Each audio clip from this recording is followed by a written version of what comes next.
So, welcome back to McDonough Coaching for all things physio, training, nutrition and habit forming.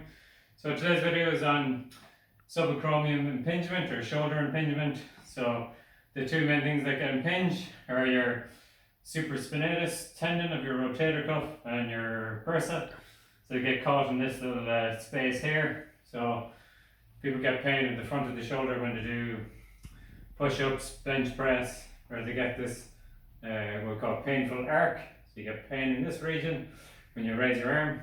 So we're looking specifically at the rehab. So what you want to do, ideally, test yourself. So you might do this movement and see if it's painful, or you might have some restriction in movement. So you're looking at pain and range of movement as your tests. So looking at pec range of movement, easier way to look to see if your pec is tight or shortened is the placement of your thumbs. So if you stand relaxed, if your thumbs are pointing more inward, then it's a good sign that you're probably rotated here and your pec is tight. And then if you're looking at what we call your subscapularis, the muscle that comes into this, that pulls you forward, you can go onto your back and then just let your hands drop back. You should ideally be able to get your arm touch the floor. As you can see, I'm quite tight on mine. Yeah. So, if we look at the rehab, so there's two things we want to really do, is work on external rotation, so pulling this way, and some pulling movements. And you can do some lateral raises. There's thousands of exercises out there specifically for this. But in your acute phase, I'll give you a couple of options. So you can go isometric for a lot of these exercises. So if you go one here, so we're keeping the shoulder back and down, and you're pushing in that direction. Again, you can use a door frame or something to push in. Then you can do a lateral push. So again, going to a door, a wall or a door. And again, like you're doing that lateral raise, so that's the direction of pressure. So that's exercise 2. And then you want to get the muscles, your rhomboids in between the shoulder blades that squeeze them together. So again, any kind of pulling movement. Yeah. Or one of my favorites is doing it in prone on your front. Feet together. Raise your chest and then rotate. Squeeze your shoulder blades together. So you're getting some external rotation because you want to basically pull into this movement. And then progression from that, you might get either a band or some small weights. You come into some lateral raises. Anything where you're doing external rotation, so either lying on your side,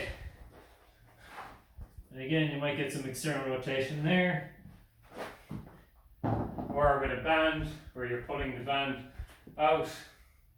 Yeah, obviously not a big thick band. And then you might do some pulling movements, whether you're doing it with a band, a suspension trainer, even some people with shoulder problems might even be able to do pull-ups or chin-ups. And then my two favorite exercises for prevention and an end stage rehab. So the first one I like to do is called a face pull.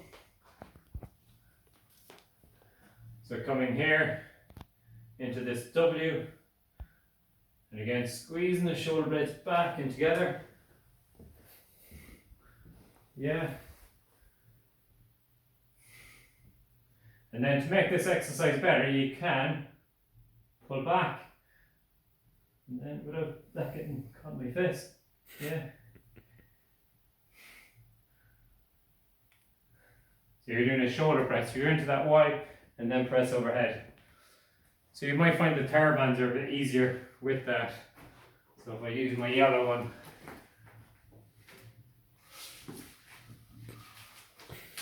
so again I'll pull into the W, press overhead.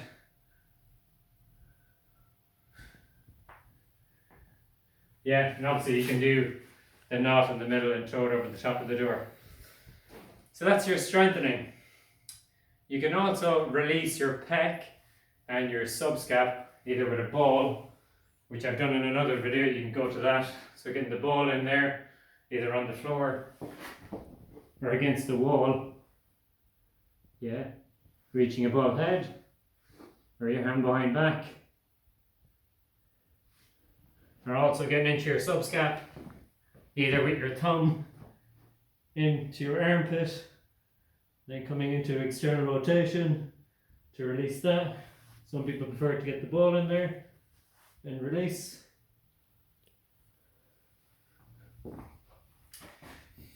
And then lastly, you can do this a couple of ways.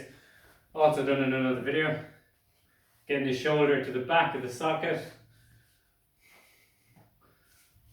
So again into this, hand behind your back, come forward, tilt the head, and it drives that head of the humerus back to open you up. So you got strengthening, you got some soft tissue work, you got joint mobilizations. But again, you're better off seeing a therapist to get a proper evaluation. Myself and Chris are here to help you out. And I can't flip the camera, it's a shame. And yeah, comment, like, share. Thanks guys, bye.